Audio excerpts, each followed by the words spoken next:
Grant me the serenity to accept the things I cannot change, the courage to change things I can, and the wisdom to know the difference. I'm not sure what year I started coming up here. I'm not even sure what year I got here. I think it was in 93, so I probably came up in 94.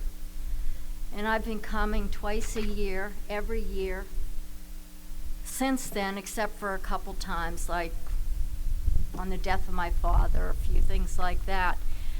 And I love coming to the forest. After I retired, I thought, I can't afford to keep paying to go to the forest. You know, I'm on Social Security. How am I going to pay for a cabin and everything? And I skipped that time, and I'm back again. I have met wonderful people here. God has given me the gifts of so many people here. And I just feel honored and privileged to be able to chair today at this meeting. But I will keep coming back. I guess they'll probably have to wheel me in and out, but I plan on coming. So what I want to do at this time is introduce our speaker. I don't know when I met Kay either, but we were together at a lot of workshops, different St. Joe's, a lot of places, and I love Kay's sense of humor, but I love her kind and caring ways for the people that she meets and knows. So I want to give you Kay.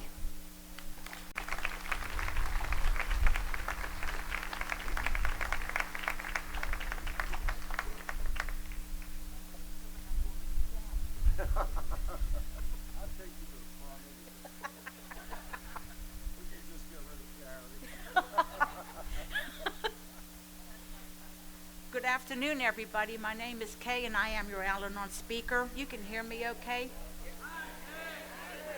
I don't usually need a microphone if you ask Gary. I'd like to thank the committee and Danny for giving me the honor and privilege to be your Al-Anon speaker at the 132nd Confrence Conference. Danny asked me in December to speak, and I thought he was going to ask me to speak at a New Year's Eve, and I was already booked that night. So he's chit-chatting for 20 minutes, and he's going on, and I'm thinking, get to the point, come on.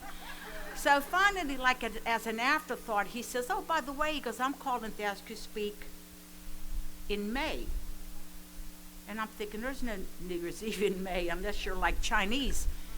And he says, no, for Cook's Forest. I was in shock, believe me. I didn't want to do it. I still don't really want to do it. But I says, Danny, you know what? You really took me out of my comfort zone here. Let me get back to you in a few minutes.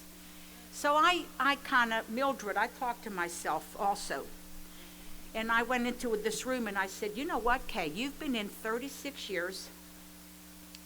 You've worked all the steps. This is the 12th step. You can't refuse, because there is going to be somebody out in the audience that is curious about Al-Anon, that is married to a parent. You have a parent, a spouse, or a child. And they need to come to the Al-Anon program, and I'm going to carry the message and let you know how it worked for me, and there is hope for anybody that wants to come to Al-Anon, and people that don't know about it. I'm going to let you know what it's like and how it works, and I hope I reach one person out here. Then it'll be worth it. My childhood, I am a first-generation Greek American. I've been called a greenhorn. I've been everything you can call an immigrant, I was called. Luckily for me, the neighborhood that I grew up in, there were 10 families on my end of the block. 8 of us were immigrants, were first generation. 2 Greek families, 6 Italian, and a Serb and a Croatian person. So I know what it's like to be criticized for being an immigrant. But anyway, my parents were born in Greece. And I don't know why they settled in Aliquippa. I really don't. We had relatives in Brooklyn, Chicago. You know, these are all hot spots for Greek people. Baltimore, Maryland, and we ended up in Aliquippa. My dad only had one uncle here who worked at J&L. So we're living in Aliquippa, and like I said, I had this ethnic neighborhood, and I've learned acceptance growing up like that, because I never in all my life had a problem with the way people acted, how they did things, how they thought, because in my neighborhood, everyone was born in Europe. None of us kids spoke English. The mother spoke no English. The father spoke no English. They all worked at J&L. My father was the only one that was a painting contractor, and he spoke English. So I learned all kind of superstitions. Greeks and Italians have a lot. The maloik, the garlic, we had garlic hanging on plants and everything. The Italians had stuff pointing back to us. So I grew up in that kind of a neighborhood. The different foods, the spices, you have to go out in a full moon and plant your beans. So I grew up like that. So acceptance is nothing for me. So what I want to talk about my upbringing, I'm very grateful for the way I was raised. I lacked nothing materialistic, which at the time was important to me, because I had an attitude like, you had me. I don't see a problem with you sacrificing for me to have what I want, what I needed. But Al-Anon taught me gratitude, and I made my amends to my parents for that. But more important than that was the behavior that I saw in my home. My parents never screamed and yelled, never threw things, never broke windows, never threw lamps, never beat on the walls, never screamed divorce, never packed suitcases. None of this, which you will see down the road, I picked up. So I wasn't brought up that way, nor did I have a foul mouth. I was not a verbal abuser. I didn't say it anyway. I remember my mother telling my father all the time that he was her whole life. He was her life. And my mother would say to me, you know what, Kate? I hope you're as fortunate as I am to marry a husband like my father. Like my husband, she says, your father is my husband, my best friend, my confidant, everything to me. He's my life. And she says, I wouldn't have came to America if I didn't know he was a good person. So in my mind, I thought, there's no way I'm not going to marry someone like my father, because this is all I saw. This is how I was brought up. We were not allowed to say, shut up. We were allowed to voice opinions. We were allowed to sit at the kitchen table, make decisions where to go on vacations. We were like a part of the family. At the age of 13, I started drinking Southern Comfort. We were into Janis Joplin at the time. I had real long hair. I ironed it every morning, singed it up to here. I had to shave it off and wear a hat. That's how my graduation picture was.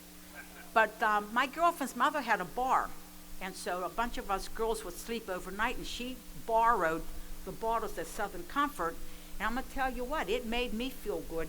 I can still feel that nice, warm, smooth silk going down my throat.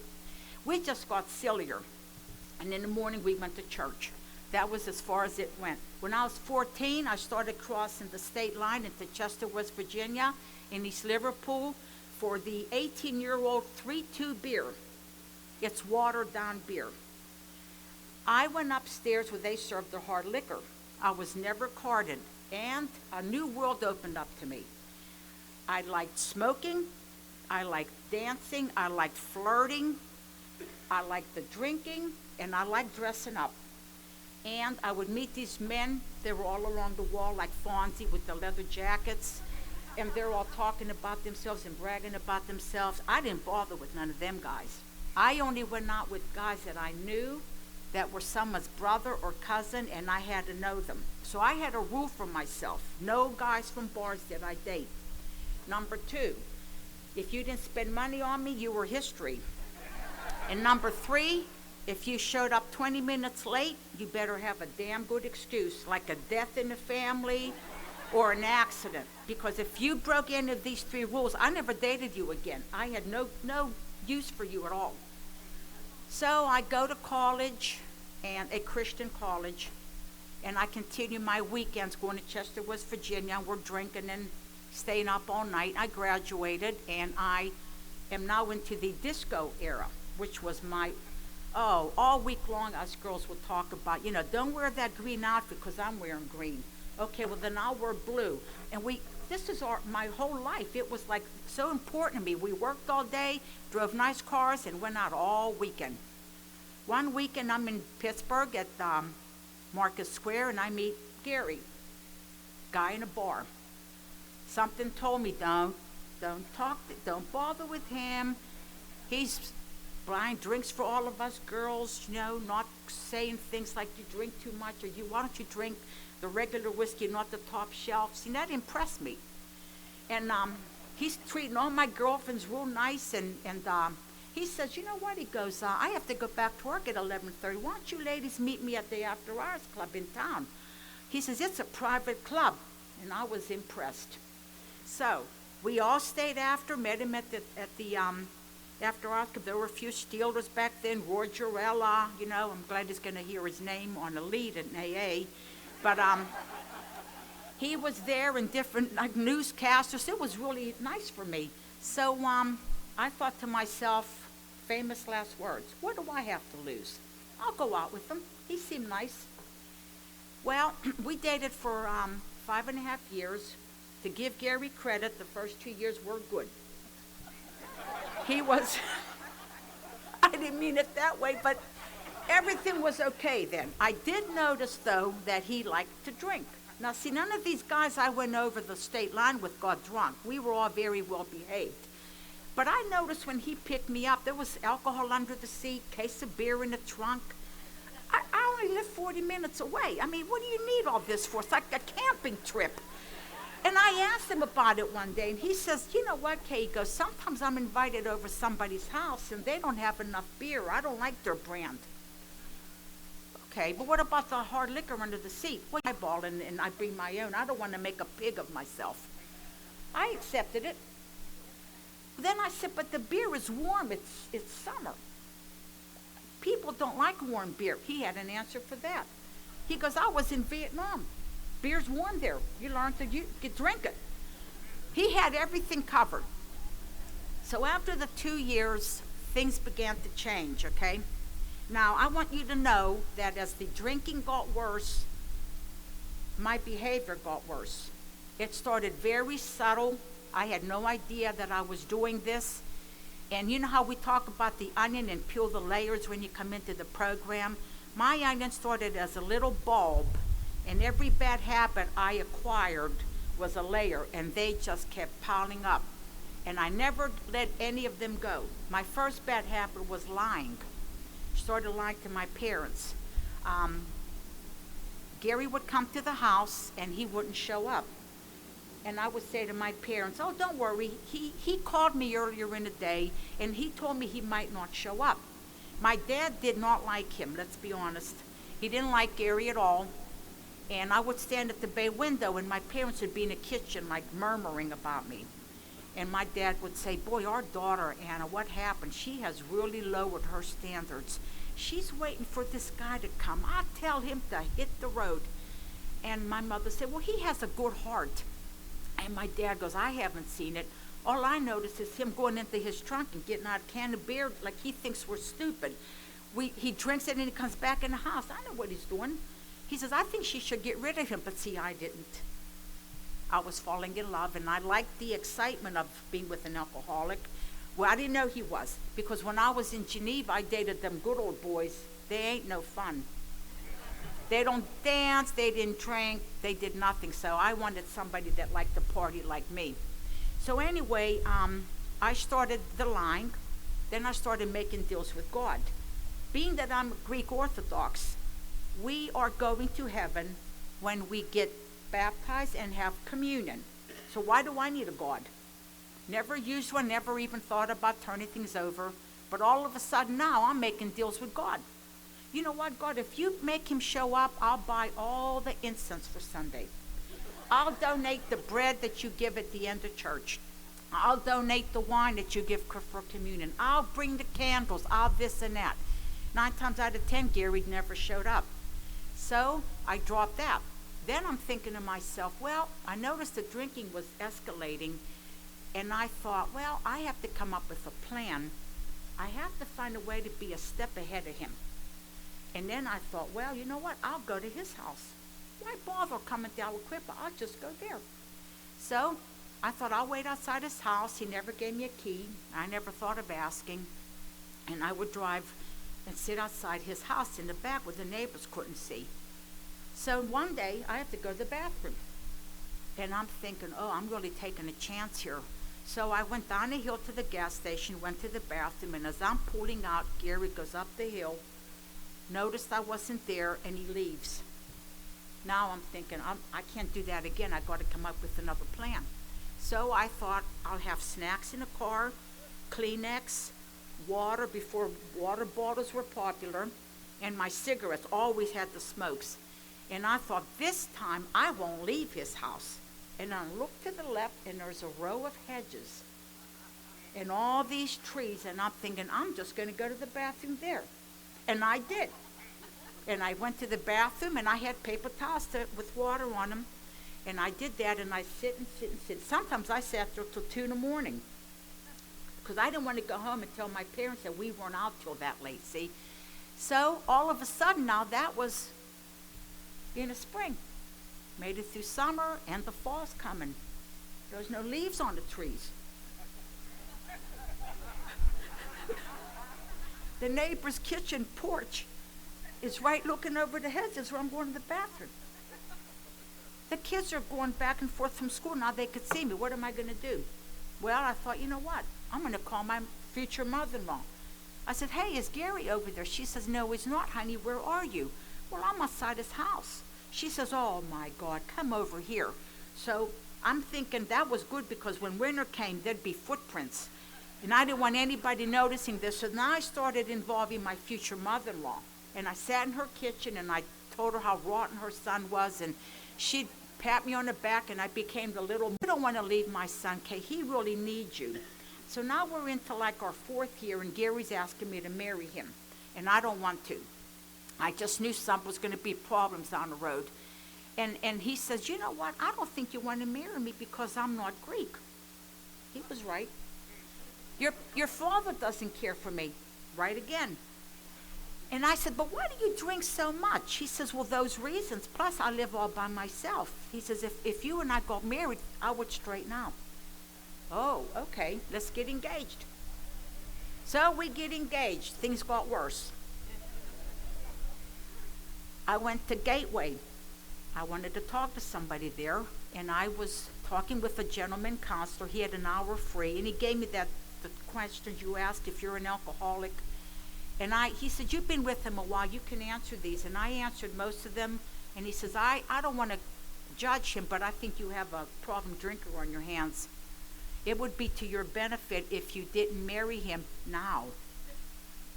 I'm going to give you a big book and some pamphlets, and when you get into his house, lay them around somewhere. Sometimes that works. I said, well, what do I do with the book? Well, let them be curious. I said, oh, all right then. So I took this old big book and some ratty-tatty pamphlets, and I go over there, and as I'm leaving, now I'm 24 years old, I'm looking around at all these people. They're like 40 and 50. They're all old. And I go to myself, nah, you know what? We're going to get married because when I get married, I will have total control over him. I will take him to work. I will pick him up after work. I will now be able to ask him, how much money did you spend? Where did you go? Who were you talking to? I will have him under my thumb, and nobody was going to tell me that I wasn't going to do that. So we got married in June of 1980. We had a fantastic wedding. I had a blackout, they told me. But I was drinking ouzo, shots of ouzo, and JB. And, of course, he was already drunk at the altar. I could smell the alcohol. But all the ushers were also a little bit high there. And we had a real nice wedding. And now we're going into a new chapter. A whole different chapter here. And that night, it's like one door closed and another door opened. And the door that opened was spiraling me down to I always say, the pits of hell. One day rolled into the other. I didn't distinguish night and day. I took him to work in the morning. He drove, and he had a 16, 18-ounce glass full of whiskey. He drove. Why I let him drive, I don't know, because I was crying too much. I let him drive. He dropped himself off at work, and I would go where I worked in Green Tree. Fix the makeup, dry the eyes, put on the lipstick, walk in the back door. I work with 21 people. They're all waiting for me. Oh, you look so tired. Oh, we know what you were doing all night. And I'm laughing with them, fake it till you make it. Oh, yeah. And they're going, we knew we were newlyweds once. How lucky. Enjoy as much of it as you can. I'm playing the game. I'm thinking, if you only knew. He would come home from his drinking, and I would wait. And I would just start, and I would pounce. And I would, where did you go? Were you talking to any women? Because if you were, I'll choke you. How much money did you spend? I would not lay off this guy. He would just say, please, Kay, let me, I was drinking. Who cares where I went? Who cares how much I spent? I'm drunk. Let me go. Please let me go to sleep. So he would go upstairs, and I'd follow him. He'd pass out. Very disrespectful. Oh, no, you don't. I started slapping him. I'd get cold water, throw it on his face. He'd come to a little bit. I'd say something. He'd pass out again. I would not leave this man alone. Finally, it would be like 4 or 5 in the morning when we have to get up. Now he's dead tired. He's sleeping. So one day he says, call me off of work. So I called. He worked at the newspaper. And I go, I'm Gary's wife, and I hear laughter. And this guy goes to the guys, it's Gary's old lady. Guess what? She's calling him off sick. And I said, yeah, how did you know? And he says, well, guess what? We know he wasn't sick. We were with him last night. I guess he can't hold his liquor like we can. And I said, I will never, ever do that again, and I did not. Another time I was pouring his liquor down the sink, and he caught me. He says to me, let me tell you something. Don't ever bother doing that again. Save your money. Because I will walk to Erie for a shot and a beer. Don't waste your time. He goes, I know every after-hours club on the north side. They'll let me in. They're open 24 hours. Don't even do, and I never did that again. I went to pick him up after, like when he didn't show up at work, I would go to find him. I went every club and bar, walking around, leaving the car, walking. I gave that up too because he would call me from one and he was on the other end of town. So I quit doing that. He started taking a cab. I wouldn't pay the cab fare. One day the cab driver ran over his foot. I said, too bad you didn't get the rest of the body. I would not pay the cab fare. I thought, you know what, that's enough. About myself at this time, I lost my self-esteem. I kept him in the closet, so to speak. When anything was going on in Aliquippa, I kept him away from my parents, from my friends. When he behaved himself, he could come out and come with me to a function, but most of the time, I would just say he's working. He did work night turn, but he didn't work 7 days a week at night. But I kept him away from all my friends. You know, to this day, they do not know that he's in AA.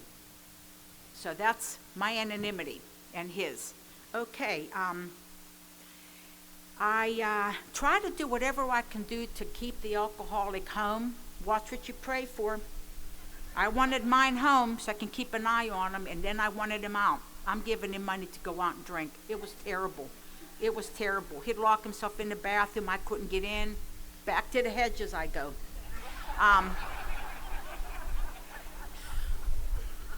have to add for Mary Jo here. When it got springtime after the winter and he was cutting the grass, he saw these piles of paper, like crumpled up Kleenex, and he goes, what is this? And what is this? And I'm a biology major. And I said, well, there's birds that nest on the ground. I got away with that. Now you know. So anyway, I'm trying to do everything I could do to keep him home, and then I wanted him to go out and drink because it was just bad at home. I tried everything. Now, you know, this is where I became the doormat. I learned that word in Al-Anon. That's where I let him do take money off of me. I went and bought him the liquor. Anything to keep peace in my home, I did. And one day I called his mother, and she says, you know, honey, you're not making him the right kind of food. He loves beef short ribs. They're like, anyway, she told me how to make them, and I did. And it was like a Saturday, and I bring him downstairs. He's drunk, and he looks at this. I can't eat this slop. What is it? There's grease on it. I just threw it across the room. They landed on the chairs, the gravy, the barbecue sauce all over the place. Monday, I called Sears. The guy came, looked around. He goes, this is kind of sticky, isn't it? I says, clean the carpet. That's what you're here for. You're getting paid. Just clean the carpet. So he did, and then he had an attitude. So about 2 weeks later, my mother-in-law calls me up, and she says, you know, my son just loves pork and sauerkraut like New Year's Eve. Greeks don't eat pork and sauerkraut on New Year's Eve. We have lamb. She says, I'll teach you how to make it. So I made it, and then he comes down again on a Sunday. I put it out, spread real nice. He tasted it. He goes, I can't eat this. You didn't rinse the sauerkraut. I can't eat this slop. I threw that. The dog liked it. I call Sears again. The same two guys come. He goes to me, what is this stuff here? It's like, looks like it's like shredded, like wheat. I said, look, do you need to know what it is to clean a carpet? Just do it. I'll get somebody else if you have a problem. He says, it would be nice to know. I don't want my machine to get clogged up. I said, that's sauerkraut, okay? 2 weeks later, the mother-in-law calls again. You know, my dear child, Gary loves ring bologna. What is ring bologna? Ring bologna, she says. Make it with the special beans. I'm going to give you the recipe. So I boil this stuff for hours. Make the beans the way she said. No one told me when you stick a fork in it, it splits open. I'm looking and I'm crying. How am I going to serve this ring bologna to him? How am I going to do it? She says, I call her up. She says, Kay, make a little valley in the beans, place that side down, and cut it before he comes. So I go to do that, and he goes down the steps, and right away he goes, I'm not eating that ring bologna. It looks like something the dog dragged in. And I threw that. That went up into the ceiling, navy beans everywhere. Here I go again. They send the same two guys. The guy walks in and he goes to me, you know what, lady, you've got some pretty good parties. And I says to him, yes, sir, you're absolutely right. I says, and we do a lot of drinking in this house because I noticed somebody put their cigarette butts out on the coffee table. I says, well, you know how it is, you know, I'm like embarrassed. And he says, I have to ask you this. I know those are like beans, but this other stuff that looks like intestines, what is that? Well, I said, you're in the right direction. It's encased in intestines. It's ring bologna. He says, I never heard of it. And I said, just clean it. And I said, guess what? I'm not cooking anymore. And I quit cooking. So that ended that. That cooking the meals didn't work. I tried everything I could do to get him to stop drinking. I realized he was not a social drinker, but I wanted him to like stop. So then I bought a 17-arm candelabra. That Liberace had the same thing. I don't know why I bought it, never used it, put it together. And I had a long white-haired cat named Pansy, real long, had a bright red rug. This cat would walk across the carpet, her hair would be here and there. He goes to me, you're a lousy housekeeper. I can't be in this house. So I'm running a sweeper. My mother goes, every time I call you running, what do you have, a Holiday Inn here? What's the problem? I said, well, the cats, shave her. So you know what? I'm going to tell you what happened to me. I tried everything I could do. He had 10 shirts. I ironed 9. The one I didn't iron was the one he wanted. I did all the cooking, didn't work. Lent him money that I've never gotten back. Drove him to bars to pick him up and drop him off. His drinking was so bad that I would leave the bar and I would call the Ross Township Police and tell them that there is a green Tornado and the guy is drunk. I'll tell you exactly where he is. They wouldn't show up. So I got into the habit in October of following him into the bars because I quit the cooking and the cleaning.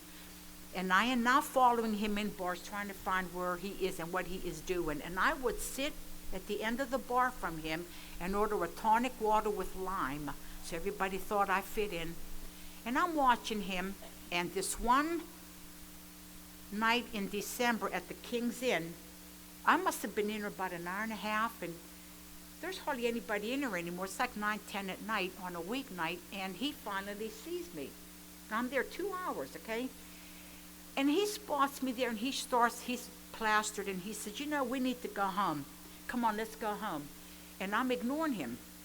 And the bartender says to Gary, this lady, I don't think she likes you bothering her. And he goes, she's my wife. He comes back to me, the bartender, and he goes, is that true? And I went with a straight face. I don't know who he is. I've never seen him. And this one starts having a fit. Oh, yeah, she's my wife. We're newlyweds, blah, blah, blah. And the bartender goes, is that right? And I says, I don't know him. That was my bottom. We reach a bottom in Al-Anon also. That was my bottom. I left there, and I thought, I don't know what happened to Gary. And then I got real scared because I didn't know what happened to me. Everything that I learned and saw in my childhood, I was the exact opposite. I was the thrower.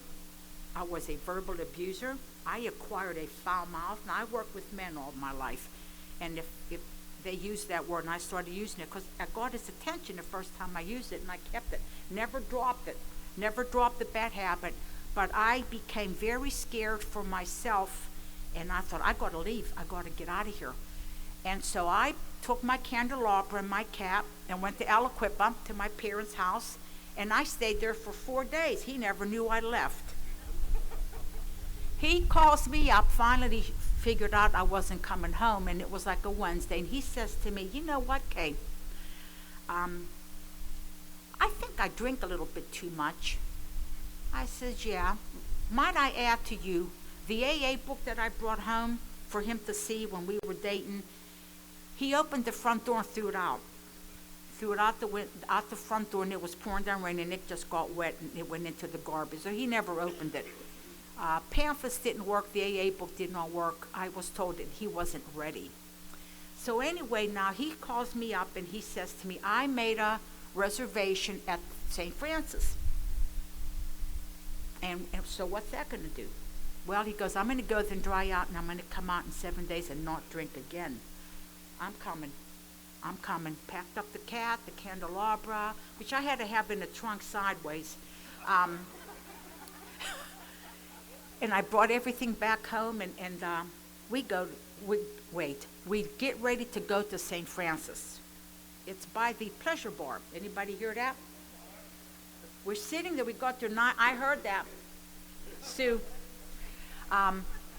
We left at 7 at night. We go to the Pleasure Bar, and it's like someone going to their execution. Like, what do you want for your last meal? He sits down at the bar, and he tells the bartender, you know what? He goes, I'm going away, and I'm not going to ever drink again, so I want a shot of this.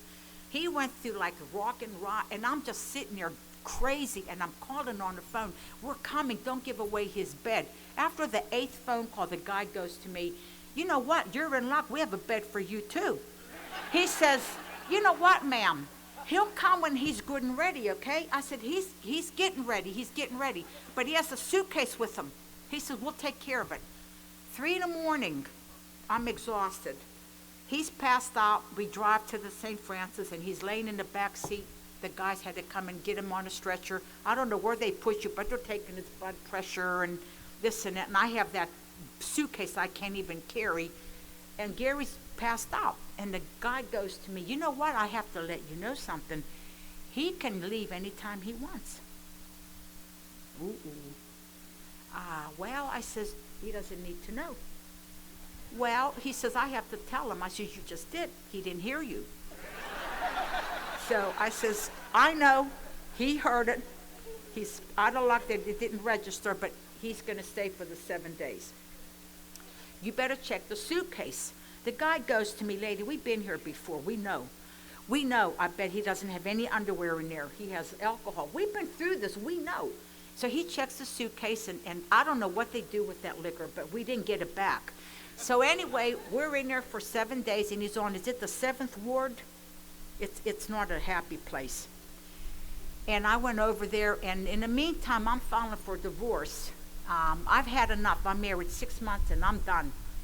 I'm done. I've had enough, and I went over to visit him and to tell him that I went to Raid Stone. That's where I'm going to go get the divorce from. And he goes to me, you know what, Kay? He goes, you got to give me a chance here. I'm not going to drink again when I get out here.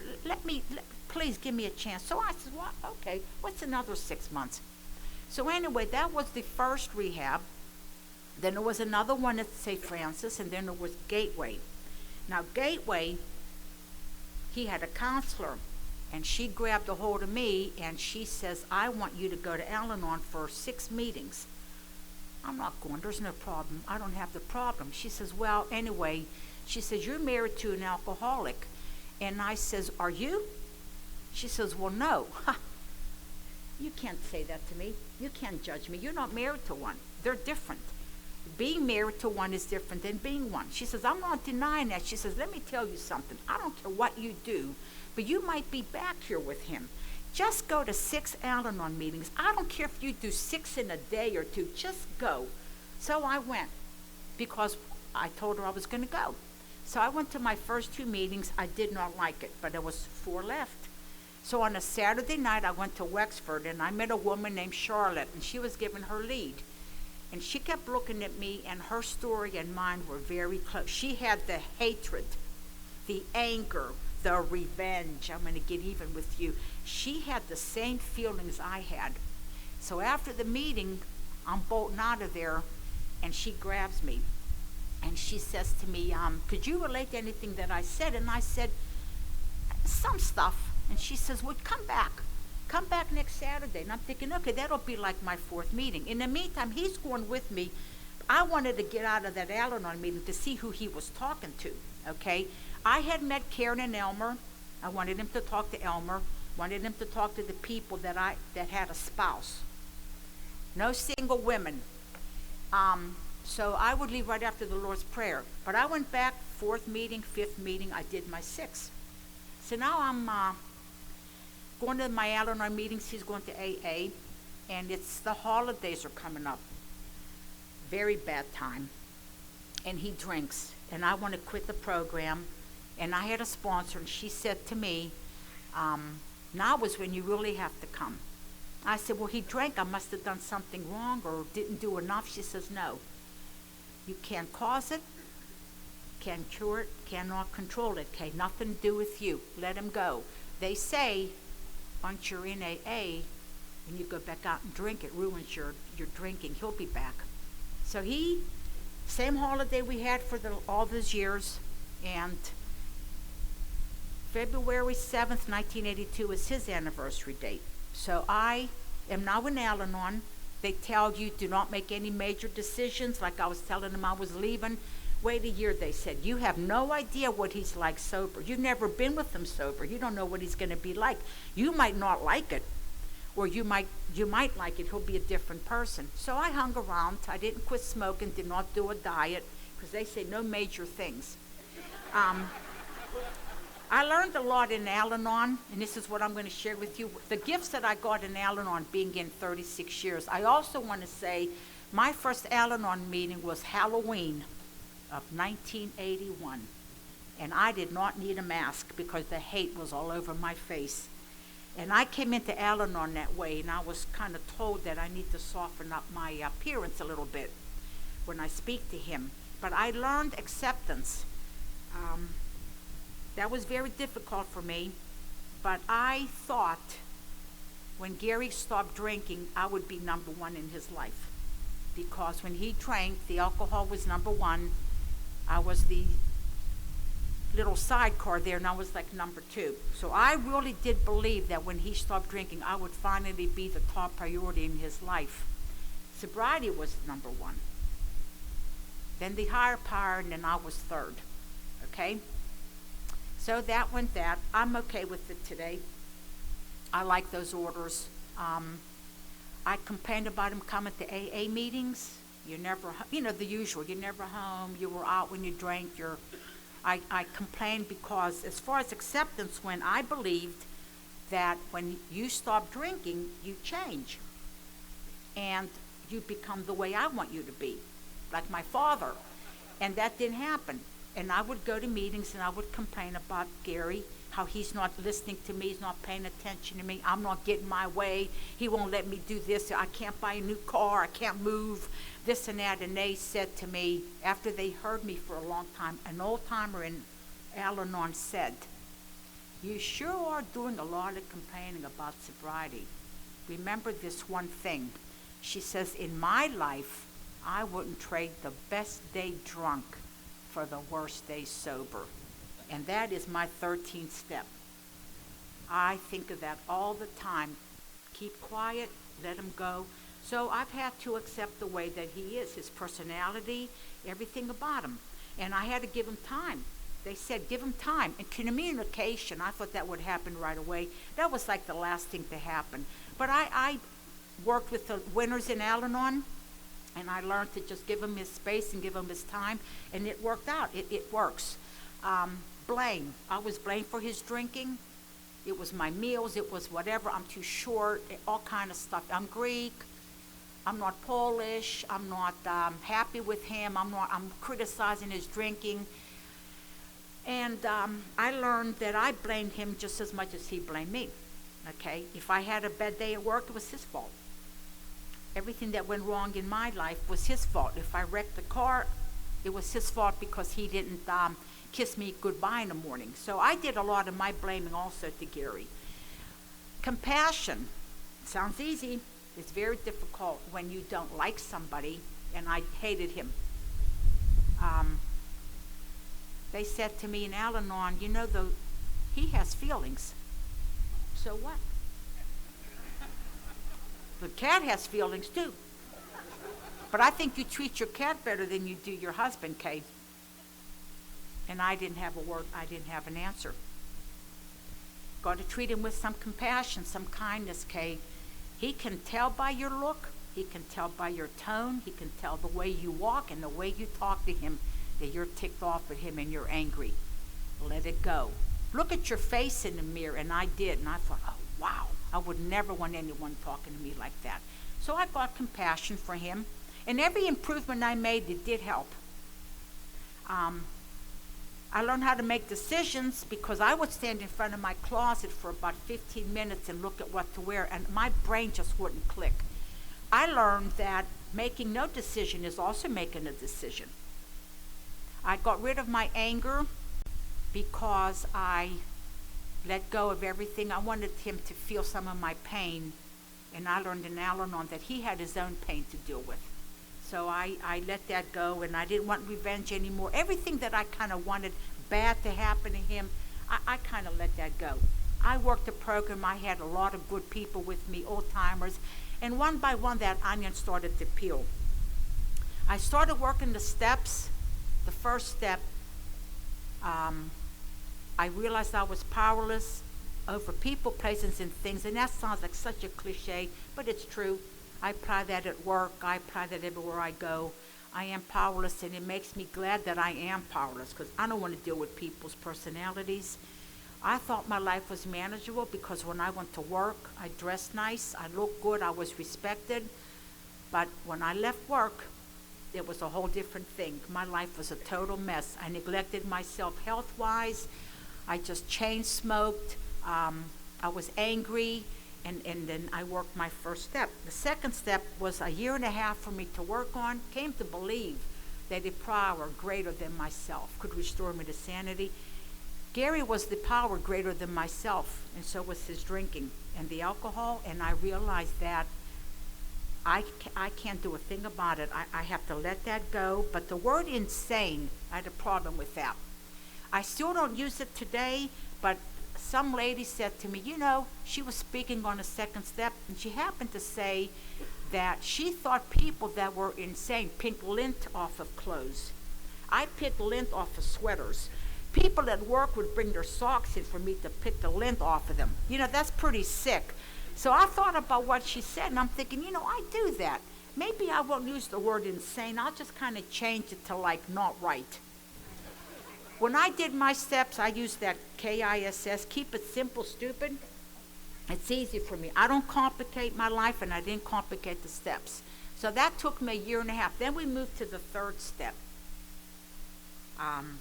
That was very easy for me because by the time I got to that step, I had turned the alcoholic over to a higher power the best I knew him. I let go and I let God, and I realized that when I reached my bottom, there's nothing I can do for him. He has to do it on his own. And I turned Gary over.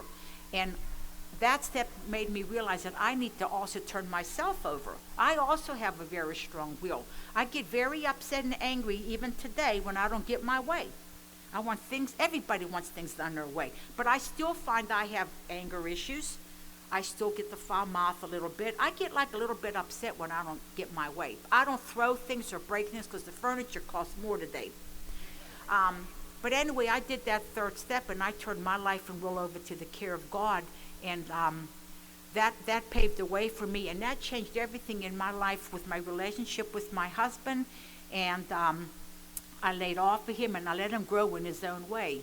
The fourth step was the inventory. People were saying how hard it is to do, and you know what? I found it easy. I got the blueprint to progress. No one gets to see my fourth step. It's between me and God. Wrote everything down, burned it at work, did my fourth step, then I did it with my sponsor. I wanted to do it with her. Now, God already knew. I admitted it to my sponsor. She knew everything about me anyway. And it was nice because when I would say to her, I still got a lot of anger issues. Yeah, but Kay, she found the positive of everything that I said. You're a lot better now. You don't want to kill him anymore. You don't walk around with like a knife in your hand. You're a lot better off today.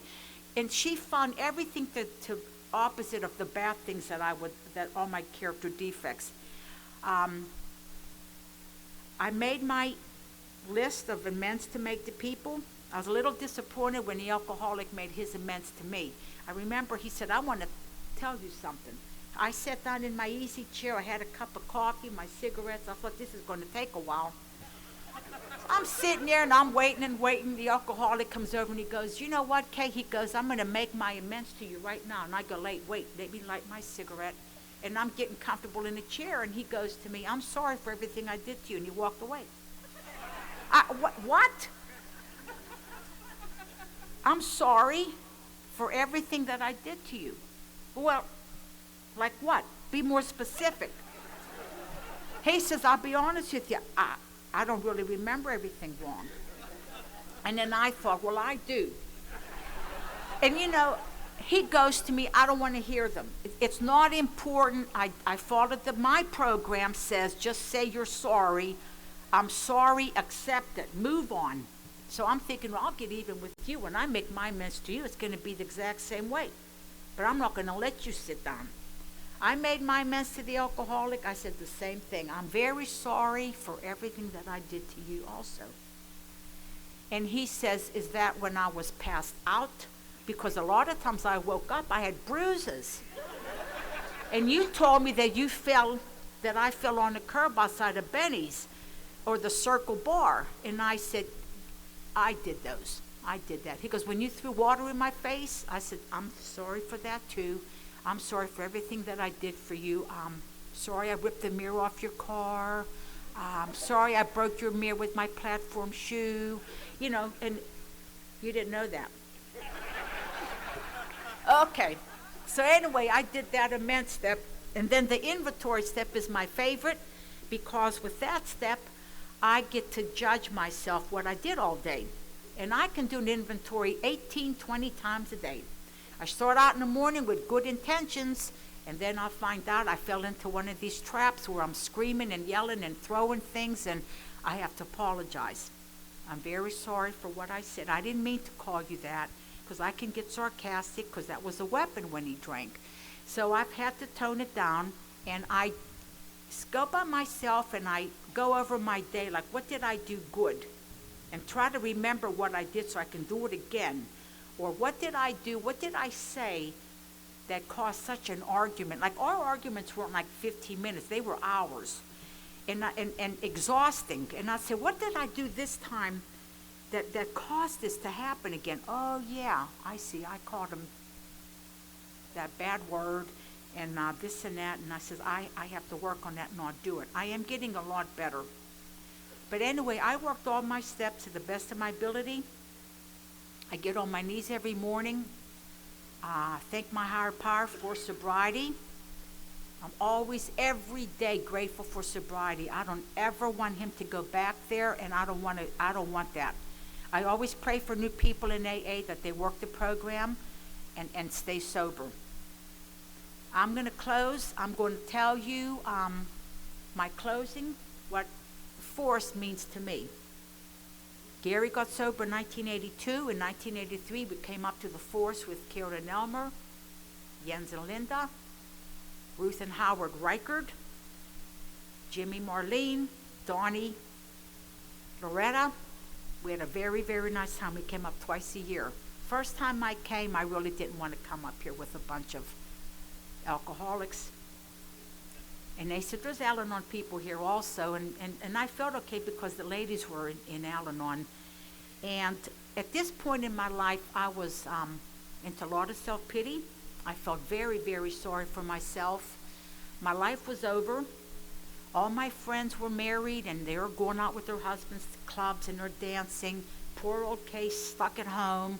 Can't go to a bar, can't have alcohol in the house, I can't dress nice, I can't meet my friends, can't drink at the Steeler games, on and on and on and on. Felt like so sorry for him. I made a mistake, should have never married him, I should have divorced him. He's going to AA, I'm going to Al-Anon on a Friday night. Man, I was ticked.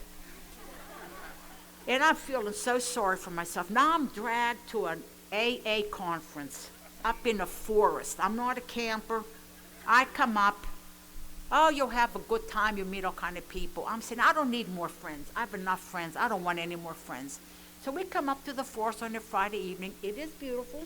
I'm saying it is gorgeous. No place like it. Fresh air from the city. It's nice. Went to the Friday night speaker. Good thing he was good. Good thing he was good. Mildred, thank you. You were excellent last night. So, after that Friday night meeting, we're invited to Homer's. And we go to Homer's, and I'm sitting there, and unbeknownst to me, I'm laughing, I'm talking, I'm joking with people. And Saturday, we go to that Farmer's Inn for breakfast, a whole bunch of us. We're eating those cinnamon rolls, and we're laughing and joking and talking about the story of the alcoholic and what we did, and I'm feeling pretty good now. And then we go, Saturday afternoon, we go canoeing, and then we came to hear the speakers, and Saturday night and Sunday morning, I get up early, everyone's still sleeping, and it's dark, and we're staying in Macbeth's, and I go outside, and I'm looking around, and I get a little bit weepy, and I go to myself, you know what, Kay? This is the gift I got from Cook Forest. I realized that there is life after sobriety. There is life after sobriety. And with that, I'm going to close. Thank you.